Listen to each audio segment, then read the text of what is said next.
Görəsən məndən neçə dənədir, biri yerdə və biri göydədir. Biri xoşbəxt və biri dərddədir, biri itkin və biri dəbdədir. De görüm məndən neçə dənədir, biri qəmgin, biri təntənədir. Biri ölmüş, biri ürəkdədir, biri evdə, biri səhnədədir. Kim bilir məndən neçə dənədir, biri səssiz, biri nəğmədədir. Biri bəndə, o biri zildədir, biri geridə və biri öndədir. Biri şərqdə, biri qərbdə, biri cənub, biri şimalda. Sanki məndən min dənədir, yalnız səndən bir dənədir. Bil ki səndən bir dənədir, bir dənədir, bir dənədir. Sən mənim bir dənəm, sən bir dənəm. Bil ki səndən bir dənədir, bir dənədir, bir dənədir. Sən mənim bir dənəm, sən bir dənəm.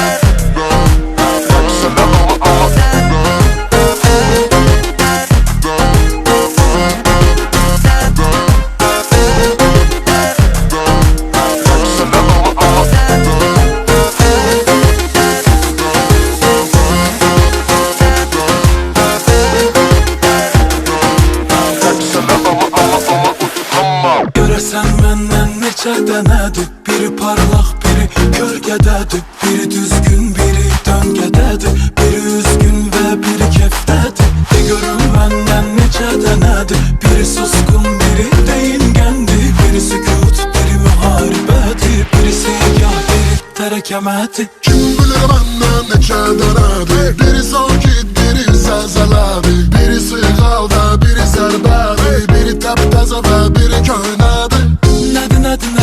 Nədir? Biri öl və biri əbədi. Sanki məndən min dənədir, yalnız səndən bir dənədir. Bil ki səndən bir dənədir, bir dənədir, bir dənədir. Sən mənim bir dənəm, sən bir dənəm. Bil ki səndən bir dənədir, bir dənədir, bir dənədir. Sən mənim bir dənəm, sən bir dənəm.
Yaksana ama utanma.